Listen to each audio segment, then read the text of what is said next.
Paano ba mai-unlock ang ating G-Loan? Tuturuan ko po kayo ng step by step kung paano po natin mai-unlock ang ating G-Loan. Tara, let's go mga kapatid!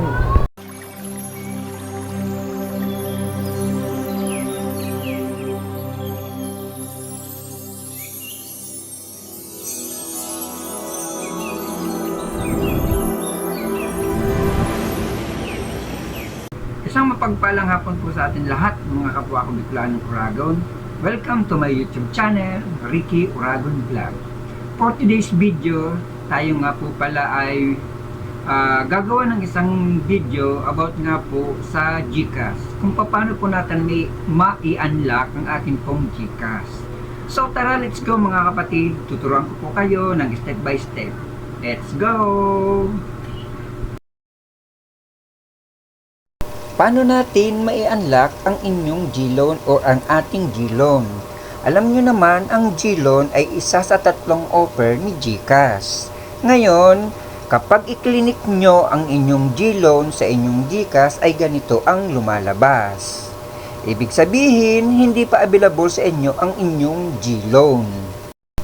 Paanong paraan para mai-unlock natin ang ating G-Loan? Dapat tayo ay 21 or 65 years old, Filipino citizens, fully verified ang ating GCash, may maintain a good record, didn't commit any fraudulent transaction para ma-unlock natin ang ating G-Loan. Kung sa tingin mo ay okay na, ang mga nabanggit ko ay hindi pa doon natatapos dahil kailangan mo ding gamitin ang mga services ni GCash katulad ng unang-una nga dyan ay ang pag-cash in.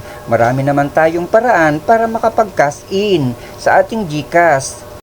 Isa na nga dyan ay ang over the counter, local bank, or global bank and partners. Isa po yan sa mga kailangan natin magamit sa ating GCash. At susunod nga po ay ang send money.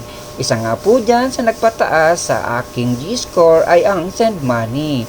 Pwede po nga natin yung gamitin na send money sa ganito nga po mga kapatid. Isa na nga po dyan ang express send with chip, or send to many. Dyan po natin pwedeng gamitin ang send money mga kapatid. Isa pa nga sa dapat natin gamitin ay ang buy load. Ang buy load nga po mga kapatid ay gamit ko nga po to na buy load para nga tumaas po ang aking G-score. Dahil ang buy load nga po ay isa nga rin po sa nagpapataas ng ating G-score.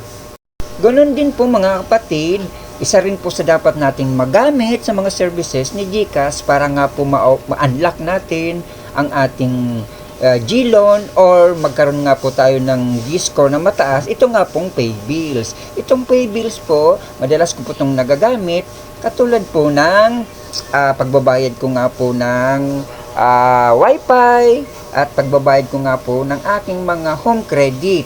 Isa po rin sa nagpapataas sa akin pong G-score.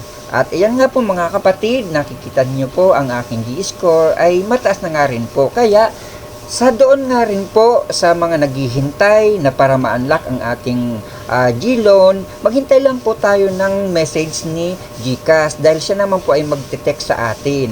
Pero minsan nga po, 3 or to 5 days bago nga rin po mai-unlock ang ating G-score. Once pong pinuntahan natin ang ating GCash, minsan ganun pa rin po, naka-unlock pa rin po. Pero wag po tayong mawalan ng pag-asa dahil tulad po ng aking sinabi, 3 or 5 days, ma-unlock na po ang ating G-score. Salamat po, bye-bye, God bless!